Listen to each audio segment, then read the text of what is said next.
একবার গীতিকার প্রণব রায়ের স্মৃতিতে আয়োজিত এক অনুষ্ঠানে এক বৃদ্ধা ভদ্রমহিলা হেমন্ত মুখার্জিকে অনুরোধ করলেন, বাবা, তুমি যে আমারই কবিতা গানটা গাইবে। আমার স্বামী খুব ভালোবাসতেন। হেমন্ত মুখার্জি একটু অপ্রস্তুত, মাথা নিচু করে বসে রইলেন কয়েক মুহূর্ত।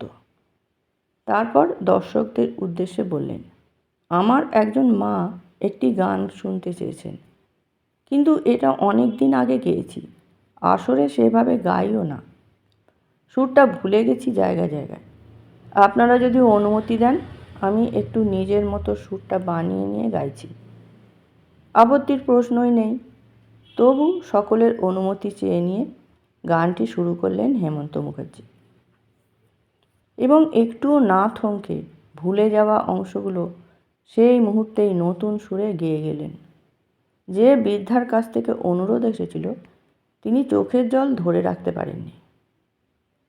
নিজের জন্য রাখা গান কোনো নবীন শিল্পীকে দিয়ে দিয়েছিলেন তিনি, আর সেই গান গেয়েই অনুজ শিল্পীর সঙ্গীত জীবনের মোড় ঘুরেছে।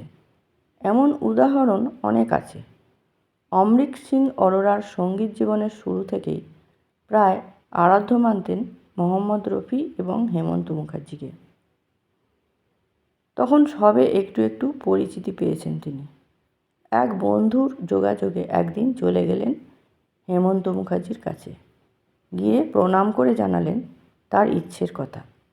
হেমন্ত মুখার্জির সুরে একটি গান করতে চান। হেমন্ত মুখার্জি একটু দ্বিধায় ছিলেন।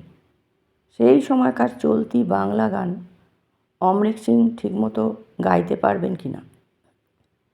একটু অন্যরকম গান হলে ভালো হয়, কিন্তু দেবার মতো গান তো হাতে নেই। তখন বেলা দেবী মনে করিয়ে দেন পুলক বন্দ্যোপাধ্যায়ের লেখা একটি গানের কথা। হেমন্তবাবুর সুর করে রাখাই ছিল। সেই গানটি দিয়ে দিলেন অমৃত সিংকে। সেই গানটি হলো রূপসী দোহাই তোমার। এই গান গেয়েই বিপুল জনপ্রিয়তা পান অমৃত সিং অরোরা।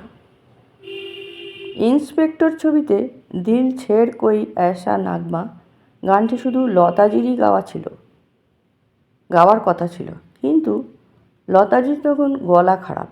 এদিকে ছবির প্রজেকশনের জন্য অন্তত রাফভাবেও গানটা দরকার। প্রস্তুতি ছিল না। হেমন্ত মুখার্জি তখন শুধু হারমোনিয়াম আর তবলা নিয়েই গানটি রেকর্ড করে দিলেন। শুনে পরিচালকের এত পছন্দ হয়ে গেল যে ছবির অন্য একটা সিচুয়েশনে তিনি ওই গানটিই রেখে দিলেন। শ্রী রামচন্দ্রর সঙ্গে এক সাক্ষাৎকারে হেমন্ত মুখার্জি নিজেই এই গল্প করেছিলেন। হেমন্ত মুখার্জির শেষ জীবনের একটি ছোট্ট ঘটনা, কিন্তু ব্যঞ্জনায় অসাধারণ। শরীর অসুস্থ, তাও এসেছেন রবীন্দ্রভারতীতে রবীন্দ্র জয়ন্তীর অনুষ্ঠানে। কিছুক্ষণ পরে ছাত্র সংগঠকদের মধ্যে একজনকে খুব সংকোচের সঙ্গে বললেন, আমাকে কি একটু আগে দেওয়া যায়?